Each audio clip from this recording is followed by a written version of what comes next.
Welcome back, guys. Today we're going to be taking a look at the Tru-Spec duty belt.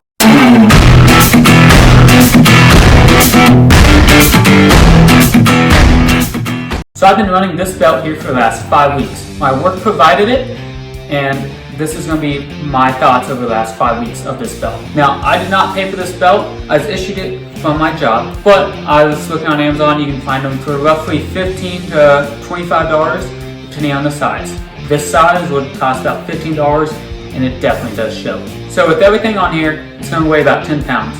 That includes gun, 3 mags, handcuffs, light, pepper spray, radio pouch, baton, and then glove pouch on the back. A few things I've learned from this belt is you definitely have to keep it tight.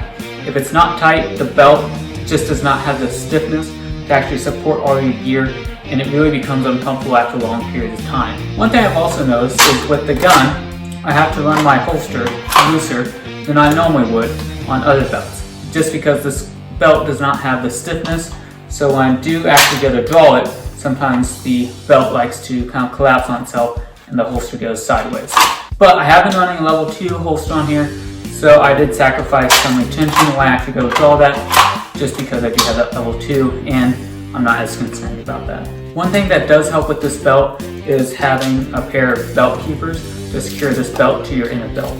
So how the belt looks is kind of like this.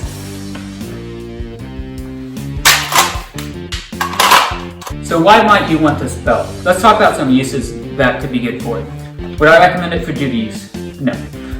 After running it for the last 5 weeks, this belt just is not sturdy enough and it's not rigid enough for long-term duty use and having a lot of weight on this belt.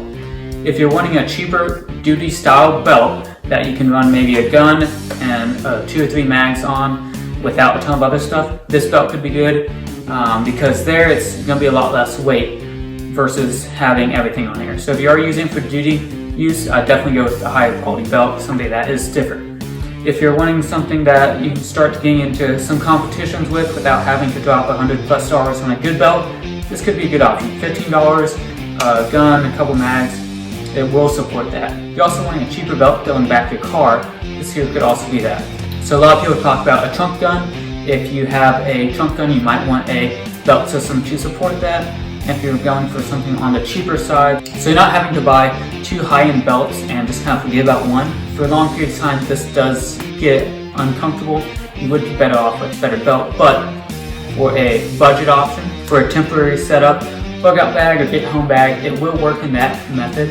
If you're throwing back the trunk, throw it on and go without having to spend a ton of money twice. So when you are drawing it, now if you have the holster adjusted right, the belt doesn't actually flip up. Like this is literally what I was doing when I had it tighter, which if I had a thigh strap, I could run it tighter because then it'd be anchored down farther. But with this belt, I can't because the belt literally will start to bend with it. But that said, if you're drawing from this belt, it will support it if you have your belt set up right. Dry firing.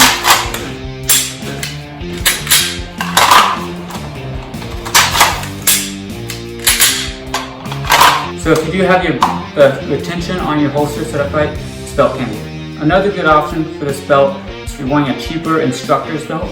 Sometimes instructors like having not as much gun, but some administrative stuff, whether it's tools, first aid, or cleaning, some stuff like that. The belt itself does have Velcro that will connect to an inner belt here. And then for the locking system, you will press the inner button here, and then that buckle, it will come apart.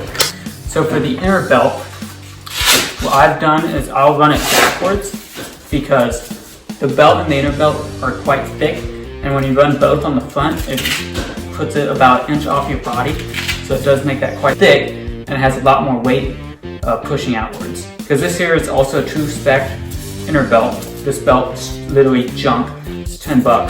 So this inner belt's worse than the duty belt. Again, it's what I was given. I would not buy this belt here. But if you have to use this inner belt, so I'd run it backwards, and that way you have both. That way you have 2 layers here, and 1 layer in the front, and that way when you put on the actual duty belt, it's having 4 layers on the front and 2 in the back.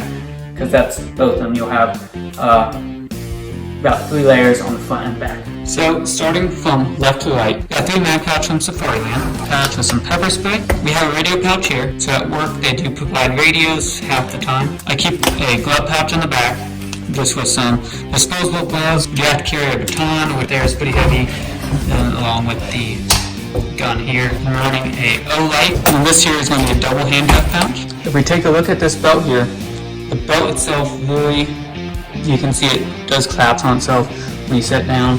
If I have a good belt, I should be able to squeeze on that without crushing. Both the inner belt will crush and the outer belt. So when I squeeze that, you can see here that that does collapse in on itself, and that is not something you want in a good duty belt. Another downside I have with this holster is both sides are adjustable. While that sounds nice, in reality it's not a good way to have your belt up. You want one side really to be anchored and the other side be adjustable, because this here does create some problems. One thing I found is after a while the belt does start to become loose. These will start to slip out. You can have a lot of excess belt here that will make adding stuff to it a little tricky, and it also makes it very thick. Once you're throwing stuff on the belt, it gives that less Velcro to actually secure, and that's one reason it starts to come loose. You do have these keepers here, but honestly, I haven't noticed a difference with those keepers. They do not perform super well. And same thing on this side. So ideally, if they want to improve this belt without adding a ton of cost to it, anchor one side down and make just one side adjustable. Another thing that I dislike with this belt is how thick this is. If you do throw an inner belt on, and the reason I said earlier why I run that belt backwards is here with the inner belt, that there, you have 2 layers on the inner belt, 2 layers on the duty belt.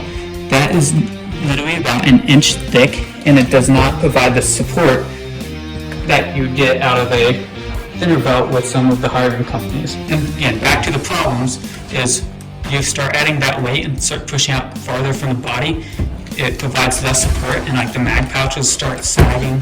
You get a lot of sag on the belt. It doesn't have the stability in that belt that you need. So like this here,